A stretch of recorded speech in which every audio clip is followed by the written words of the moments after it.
Back to school times, they are a-changin'. If you have kids or work with people who do, you'll need to stay flexible. We'll look at the COVID-19 trends in Colorado driving these decisions and praise the church for not passing the particles. We'll take you to College Town, preparing for a fall semester that is going to change the look of an entire city. We'll head inside a family business trying to hold on for a sixth decade. And our Word of Thanks group project can tell an entire county on the Eastern Plains that the Front Range has its back. Next. Think about how much revolves around school calendars and schedules. Kids' lives, their parents' lives, their parents' employers' lives, their teachers' lives. And those plans, they are shifting by the day. Aurora schools announced today that they are going to push back their start by a week. Denver hinted that they might do the same thing. Our Marshall Zellinger today invited 9 metro area school districts to a virtual roundtable of sorts to talk about their shifting plans. Denver, Jeffco, and Boulder Valley pulled up a chair. Imagine preparing for a test by reading the 61-page assignment, just to find out the 61 pages could be outdated and changed by tomorrow. That's Denver Public Schools' district implementation plan. The plan that you've seen that's online is getting updated on a regular basis based on the best information we have at that time. Deputy Superintendent Mark Ferrandino explained why DPS is considering delaying school 1 week to August 24th, indirectly because of COVID-19. Really, it's the heat issues DPS has every year in its 50 schools without air conditioning. Usually in some of those buildings, we don't have air conditioning. We can use swamp coolers or fans that help to circulate the air. Those are not recommended. That's part of the 61-page plan, with the health requirements in red. Fans and swamp coolers may pose a risk of promulgating the spread of COVID-19. Also in this implementation plan, health screenings before students get on the bus, a warning that playground equipment won't be disinfected because of staffing limitations, and health office requirements, 1 cot per 400 students, a dedicated bathroom nearby, a sink with hot and cold water, and an area for 6 students. Boulder Valley School District has a 17-page reintroduction plan. It breaks scenarios down into 5 phases. Phase 1 was back in March, no in-person learning. Phase 3 is part in-school, part remote. Students' health is monitored, but temperatures are not checked at the door. Phase 5 is likely when there's a vaccine. What's it like to plan like this, to know like tomorrow suddenly something could change, and then the next day something could change on top of that?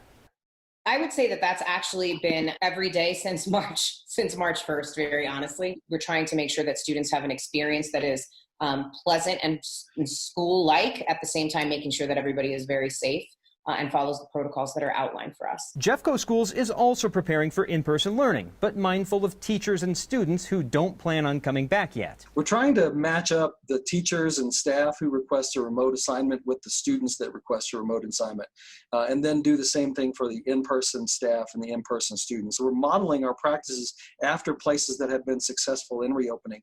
The difference is those nations were able to get the virus under control in the larger community. That's something that the United States has struggled with. I asked each district how much notice they want to give parents or students if there are going to be any changes to the calendar.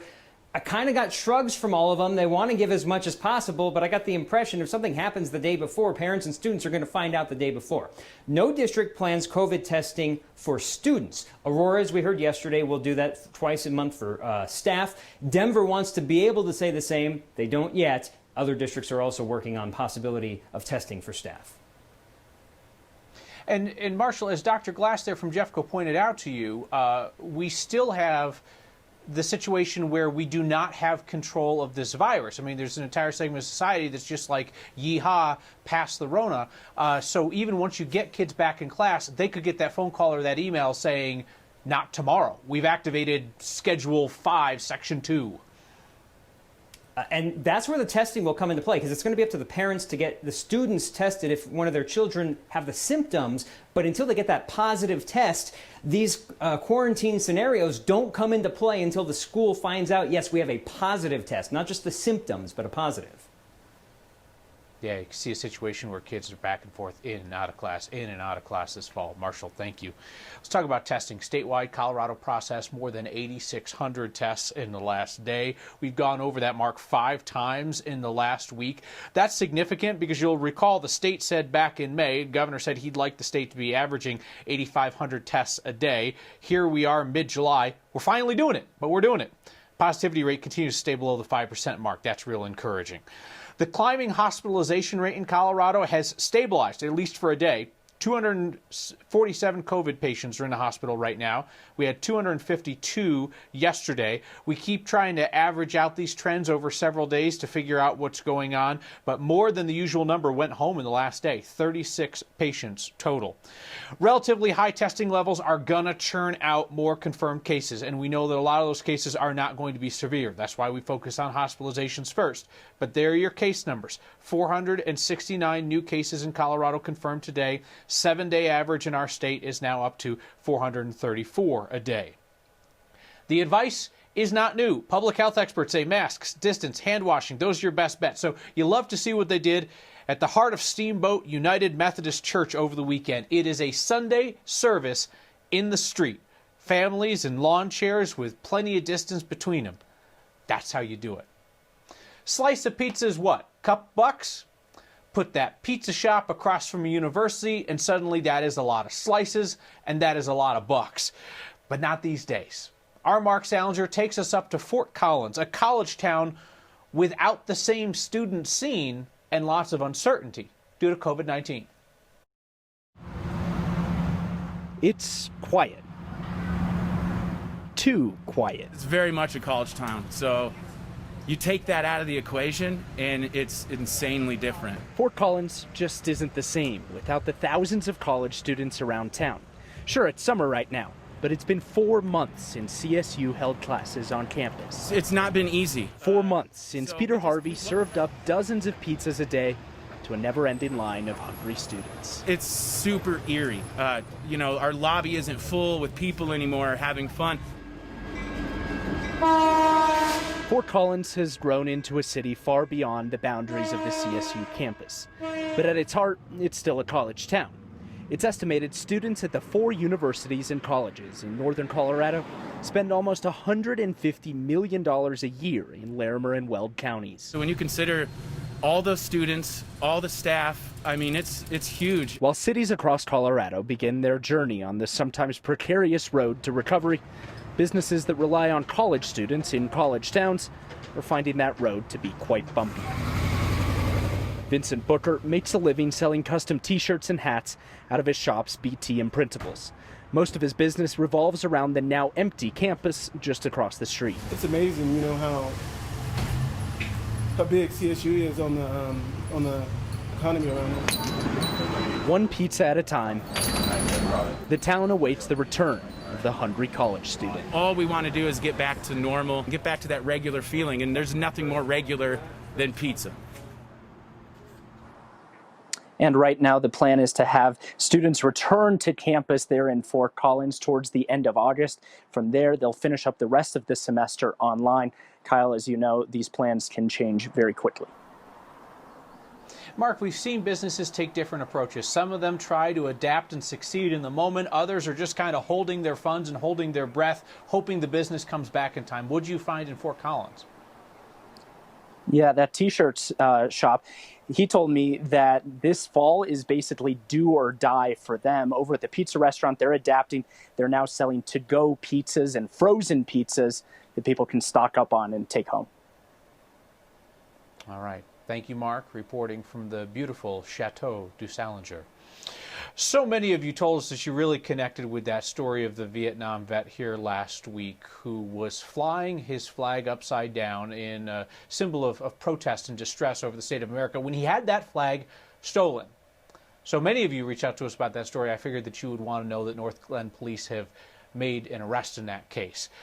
The crime was caught on the video camera outside Gerald Montour's home.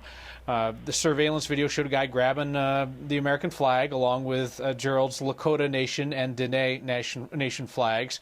Police say the guy in the American flag shirt stealing the American flag There's a 59-year-old named Jimmy Nichols from Erie. They gave him a summons for theft and criminal mischief. I should remind you that Gerald told us last week that he was not angry with the man who stole his flags. He said that he was going to be praying for him. $5 at a time, you have been making a transformational impact on a number of small nonprofits in Colorado through our Word of Thanks campaigns. $250,000 you've raised in 6 weeks' time. I want to try to do something a little bit different this week. We have a chance to lift up an entire rural county's worth of small nonprofits. Let me tell you what I'm talking about. Morgan County, out on the Eastern Plains, it has Colorado's second highest per capita COVID-19 rate. They have really been slammed. It got into their meat packing plant and one of their food plants out there. And what's happened is the community rallied to support those impacted by COVID-19, but that's where a lot of their nonprofit dollars went to, kind of all at once. And what happened is the COVID-19 response drained away the nonprofit funding in Morgan County almost all at once. Together, we can help get Morgan County back on its feet. The word of thanks that comes to mind in this situation is united, because Morgan County is certainly united, and we can help them in that. The United Way of Morgan County will organize our donations and get them out to all the small nonprofits out there that need help to continue serving that rural area. Like Baby Bear Hugs, it's new parent education for safe and successful families. The Morgan County Family Center, it advocates for and assists low-income families as they get through life's challenges. And the list goes on and on. It's a series of small nonprofits in Morgan County that are all hurting because the dollars got sucked into COVID-19 related issues. So this is our very first Word of Thanks campaign that is solely focused on rural Colorado. Morgan County has been in the news a lot lately because they've had a difficult time with COVID-19. So I ask you to join me in donating to the United Way of Morgan County to replenish that whole group of organizations that's so important to their community. Text the word thanks to 303-871-1491. Thanks to 303-871-1491. Same ask as every week. If you're in for $5, then I will match the first 50 $5 donations. Next, viewers, we understand, mostly on the Front Range, we have an opportunity tonight to send a really strong signal to our neighbors in Morgan County that we know what they've been through and that we support them. Thank you so much. An obituary for something that was not living, but was very much alive. And speaking of old Denver on the brink, we've done almost anything and everything we could to recapture a lot of the business we've lost. A family business at a crossroads on Colfax. That's next.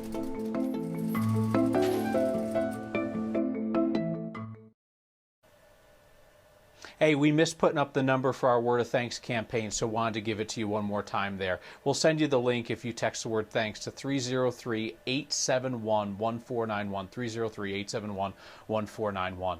Sorry about not putting that up the first time.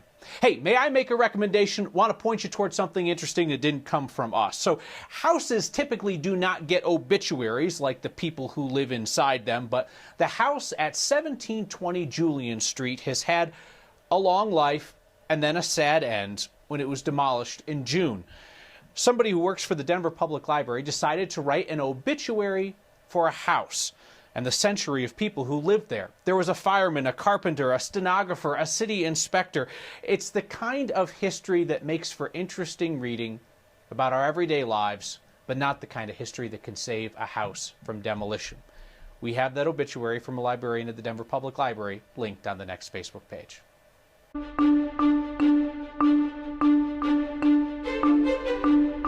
Cool by July standards, but murky out there. A lot of moisture in the air and terrible air quality. Our high today, 79. Now that is something to celebrate. The hail, the severe weather, not so much. Severe thunderstorm watch for southern Colorado. Castle Rock, Kiowa, down to Colorado Springs. 1 to 3 inches of rain and 1 to 2 inch diameter hail. Even a tornado warned storm with one that showed signs of rotation. These storms move out. Tomorrow will be a warmer day, a drier day, with just a 20% chance of rain from afternoon storms. Clearing late, low 61. Tomorrow's high back in the 90s. Turning up the heat for the weekend. The weekend looks warm and dry. Ahead of a little bit of a cool down for Monday and for Tuesday. With thunderstorms like this each and every afternoon, don't forget to download the 9 News Weather app. Business has been a real challenge. His family's been helping Coloradans dress their best for more than a half century. Now, masks are in fashion. Face-to-face business is not. If things don't turn around soon, we won't be able to hold on. Inside one family business's struggle to make it through the pandemic. Next.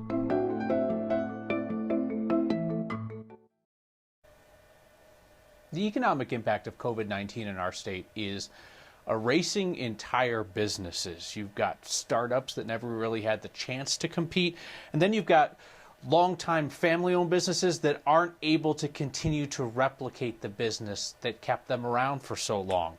Today we met a business owner on Colfax. His family's run a shop there for nearly 60 years, and he's not certain how much longer they can hang on. We're one of the oldest businesses on Colfax. My dad opened the store in September 8th, 1962. My name is Steve Duman. I'm the general manager of Duman's Custom Tailors, one of the premier tailor shops in Denver, Colorado. Business has been a real challenge. We have over 100 restaurants that we supply uniforms to, and right now, restaurants' priorities are not their uniforms, it's just getting reopened. We're also the tailors for the Macy's department stores, for the whole Front Range. They've decided no longer to use outsourcing their tailoring. And the last part of our business is all the wonderful clients that we have that are professionals or people that are going to weddings and going to graduations and all the different things. I mean, I have thousands and thousands and thousands of clients, and we're just not seeing them. The rent and all the normal expenses have not stopped. Everything we can possibly do to keep the store open and keeping the employees somewhat busy, we're doing everything we can. We've decided to start selling masks. I'd love to do more business with the masks. This is not the way I wanted to go out. I wanted to go out on my own terms, and this is not the terms I intended. But, you know, if the economy doesn't allow me to come back in, if we don't turn it around, we won't be able to stay open much longer. I'm hoping that I have enough funds and enough strength to get through the tough times so that I can see the good times again. Because I know they'll be here. I'm certain of it. He got a PPP loan that allowed Steve to cover his employees' paychecks for 6 weeks, and he said at this point, he's even going around making house calls, just trying to connect with clients. Your feedback's next. Our Word of Thanks project this week, for the first time, is trying to lift up an entire county's worth of nonprofits. Morgan County, second highest COVID-19 rate per capita in the state. And what happened is so many of the nonprofit dollars went to dealing with COVID-19 related issues that it kind of drained the rest of them. The United Way of Morgan County is working with us on this. They're going to pinpoint the small groups that need a bit of the funds. And frankly, your overwhelming generosity would overwhelm any one group out there, so you have the ability to help perhaps a dozen different nonprofits this week. Text the word thanks to 303-871-1491. As always, I matched the first $55 contributions. Mark asked about that in feedback tonight, said, will it be distributed by United Way per your guidance, or do I need to make a specific reference? Nope. You just hit that donate button, and we've got the agreement with them that they're going to backfill all the charities that got drained due to COVID-19. Annie's curious about how back to school is going to work, says currently waiting on day 8 of results on COVID tests for a kid. A lot of uncertainty. We'll keep talking about it every day. See you next time.